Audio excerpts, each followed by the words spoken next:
The Raspberry Pi 4 Model B was the first model to include both a dedicated gigabit Ethernet port and two USB 3 ports. Older Raspberry Pis had pretty lackluster networking performance, and if you wanted to use multiple network interfaces, you'd be limited to around 300 megabits of network throughput. But the Pi 4 made it possible to add on additional gigabit interfaces, and people started using the Raspberry Pi as a router, the device that controls access between a wide area network, like the internet, and a local area network, like your home network. A popular way of doing this is with OpenWRT, a lightweight operating system designed for wired and wireless routers. I also learned the ViOS community is working on ARM support, and I'll be testing that out soon too. The Pi 4 Model B is certainly capable if you need less than a gigabit of bandwidth, but let's be honest, the entire footprint of a basic 2-port Pi 4 based router gets pretty ugly fast. And that's where these guys come in. This is the DFRobot Routerboard, which is literally the tiniest gigabit router I've ever held. It's a case study in minimalism, and only a tiny bit larger is Seeed Studio's dual gigabit carrier board. Both of these little guys are much more compact than a Pi 4 based router, and they use the Compute Module 4, which is basically a Pi 4 but with all the I/O chopped off. But while these boards look similar on the outside, in this video I'm going to test whether one small architecture difference has an impact on real-world router performance. The DFRobot board uses a gigabit PCI Express interface, while the Seeed board uses a gigabit to USB 3.0 bridge through the PCI Express interface. In the Seeed board's case, a network packet travels through this network jack to the gigabit NIC through the USB 3.0 bus, which connects to the CM4 PCI Express bus, then back out to the CM4's built-in NIC, and finally out the other network jack. For the DFRobot board, the USB 3.0 bus is eliminated entirely. Will that make it faster? Well, watch the rest of this video and you'll find out. We're also going to explore how these boards perform in general, how much power they consume, and whether one of these could replace an off-the-shelf router. Looking at the Seeed board up close, there's a lot of I/O that's not present on DFRobot's board. This little VLI chip is the heart of the operation. It's a USB 3.0 controller, and it's wired to both this little USB network chip and two external and two expansion USB 3.0 ports. Over on the side of the Seeed board, it has a CSI and DSI plug for a Pi display and camera, a 4-pin fan header with PWM control, a USB port header for internal USB 3.0 ports, a micro HDMI port for display, and a USB-C port for power only. This board crams a lot of functionality into a really tiny space. One thing that annoyed me though is the orientation of the micro SD card slot on the bottom. The contact pins are actually pushed into the open space when you insert a card, so if you don't have a good enclosure to cover that area and prevent shorts between the pins, you could end up corrupting the file system just because of the physical layout of the board. Not only that, if you have an HDMI cable plugged in, which you might not if you're using it only as a router, then the card is actually upside down and it's hard to pull the card out. One other design quirk is this vertical USB Type-C power plug. I can imagine the thing pulling off the board due to the torque involved in the connection, so I'd be gentle with the power plug on this board if you want it to last for a long time. Now, moving over to DFRobot's router board. Wow, this thing is tiny. And it might be small, but one critical architecture change might make it mighty. The gigabit Ethernet chip is wired directly into the Pi's PCI Express bus with no USB controller in the way. Other than that, this board covers the basics like power via USB-C, a single USB Type-C port with USB 2.0 speeds, a reset button, a micro SD card slot, and even 26 GPIO pins.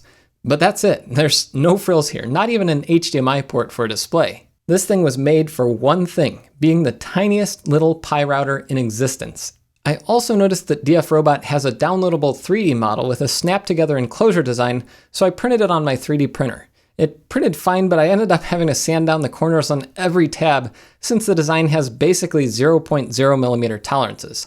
Once I did that, it fit together just barely and it held the board in okay, but I'd rather have a smaller metal enclosure. So how does it work as a network router though? Both boards are perfect for OpenWRT, so my next step was installing it. I'll start with DFRobot's board. Right now, OpenWRT doesn't have a full version that works out of the box with the Compute Module 4, so until that happens, DFRobot offers a custom image based on the latest development snapshot, and there's a link to it on the Routerboards wiki. I downloaded that image to my Mac and decompressed the image file, then I inserted the micro SD card I was going to boot the Pi from and wrote the image using DD with the command you see on the screen. I popped the microSD card into the router board and plugged in the Pi to boot it, and, well, this is a little weird if you're used to using a monitor with your Pi. This board doesn't have a display output, so there are only two ways you can get OpenWRT set up. First, you could use a serial console through USB on another computer, or second, you could plug the ETH1 port directly into a computer and access the OpenWRT web interface at 192.168.1.1. I wanted to access the web interface, but which port is ETH1? It's not labeled on the board itself, but at least it's in the documentation. I wish the ports were labeled on the board though. It would save me having to look it up whenever I plug in the board. Anyways, I plugged the router board straight into my Mac using a separate network dongle and went to the router's address in Safari. The default login is root with no password, and I was in. The first thing you should do is set a root password. Once that's done, you can also log into the router via SSH in terminal or using PuTTY if you're on Windows. The login is root at 192.168.1.1. The USB 2.0 Type-C port on the side is actually disabled by default, but that's not the fault of the router board, that's a limitation of the Pi. You have to manually go in and add this configuration line in the bootconfig.txt file and reboot if you want to use that USB port. OpenWRT also doesn't expand your boot volume to use all the available space on the Pi's storage, so if you want to have all that room available, you have to adjust the OpenWRT root partition manually. With all that setup work done, it was time to start digging into the system. First, I plugged in my internet connection, in my case for this test, the rest of my home LAN, into the ETH0 port on the right, and I installed PCI utils so I could check out the Ethernet chip with LSPCI. And there it is, with the R8169 driver loaded for the Realtek Gigabit Ethernet controller. Now let's do some tests to see how well it runs. First, the most basic test. I unplugged my 10 gigabit wired connection from my Mac and turned off Wi-Fi so all my network and internet connections would go through the router board. I ran a few speed tests on speedtest.net, and my cable Gigapower connection actually lived up to its name, giving me around 930 megabits of bandwidth. That's the same result I get over my normal home gigabit network, so there's no bottleneck there. So this board seems to be doing great in terms of a gigabit internet connection, at least one way. I wanted to make sure the router could also perform when connecting through it to other devices on my home network, so I ran an iPerf3 test between my Mac and my main home network router. 943 megabits per second is right at the limit of the normal line speed I get, so yay, no bottleneck there either. It doesn't seem like the board or the Pi are throttling anything at all. For my last test, I wanted to get a rough idea of how many packets per second the Pi could put through in its default configuration, and I used this command with hping to basically flood a connection through the router from my Mac on one side to a Pi running on the other side. And with 64-byte packets, I was able to pump through around 77,000 packets per second. I've been documenting all my testing in this GitHub issue, and it's linked in the description. If there are any major flaws in my tests or you have ideas for better ones, please let me know in the comments. These are pretty basic networking tests, and you can go a lot deeper, testing things like quality of service and benchmarking things like VPN performance.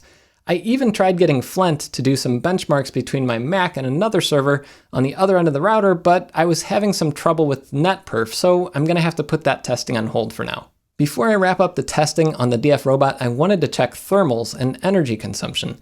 At idle, the board uses 1.79 watts as measured by my Satechi USB power meter, and at maximum throughput running iPerf3 and a speed test simultaneously, it uses 2.95 watts. That's pretty good for a device that you'll be running 24/7. The board never got hot enough to even warrant a fan, though the network chip did warm up a little bit to 35 degrees Celsius. Now, moving on to the Seeed board.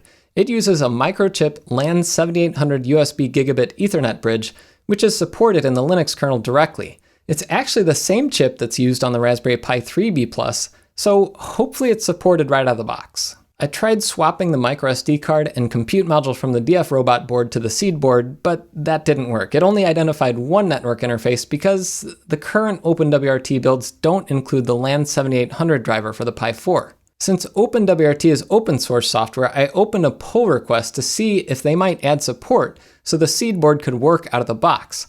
But I was also able to get the board fully working with Raspberry Pi OS.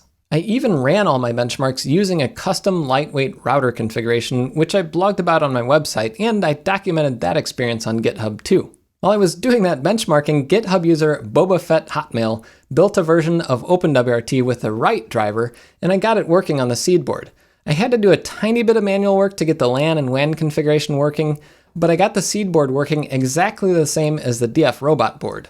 One interesting thing I noticed when I was first booting it was that the lights on the ETH1 port, which is the one that goes through USB, never came on. I should note that the board I have is actually a prototype, and you can even see the little jumper here that's common on prototypes I get. It's normal for small issues like this to appear, and I think they sorted out the issue with the activity lights on the final production version. But back to testing. My first benchmark, running a speed test through the Pi, wasn't amazing. I got just under 700 megabits down, about 25% worse than the DFRobot result. So I tried iPerf3 and found the throughput was similar between the two devices in my house, around 700 megabits.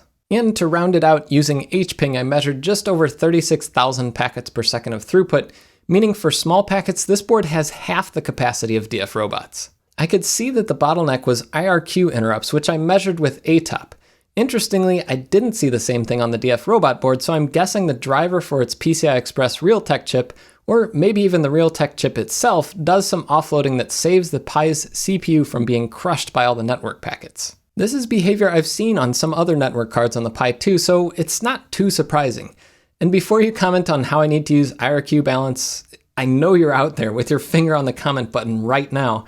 I tried that too, and it seems like on the Pi, each network interface is pinned to one CPU core. And just to be thorough, I flashed PiOS to the microSD card, booted the Seeed board with that, and ran an iPerf test directly through to the LAN 1 port, and it was still giving me less consistent numbers, maxing out around 700 megabits.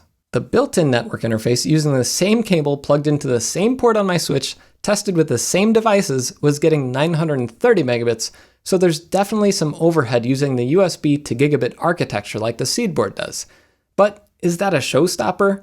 Well, if you have a slower internet connection and want to be able to plug in an SSD and use the router as a little NAS too, that might be a compelling reason to buy the Seeed board instead of the DFRobot board.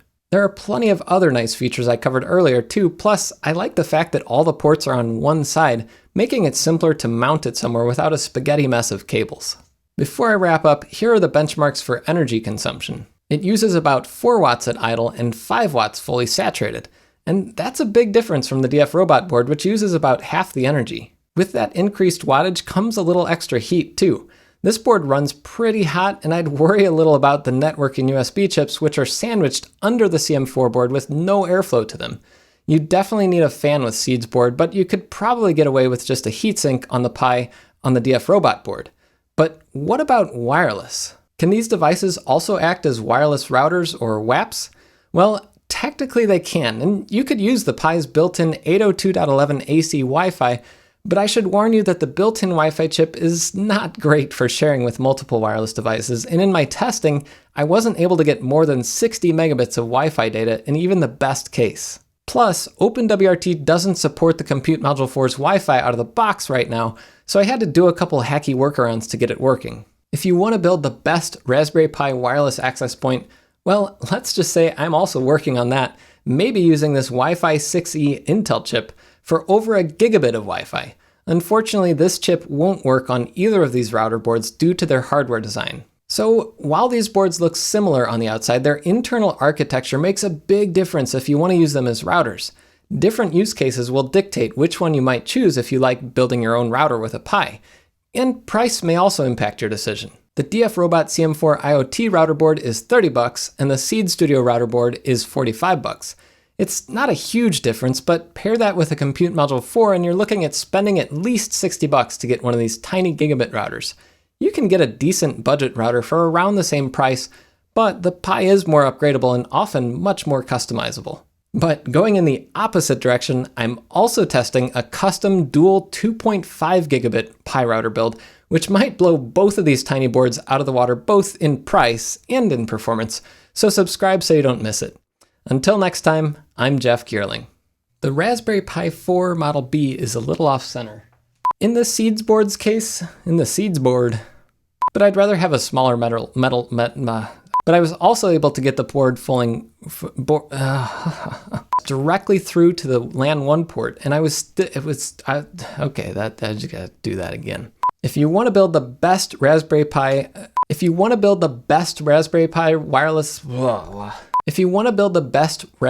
wireless access, that's just dumb.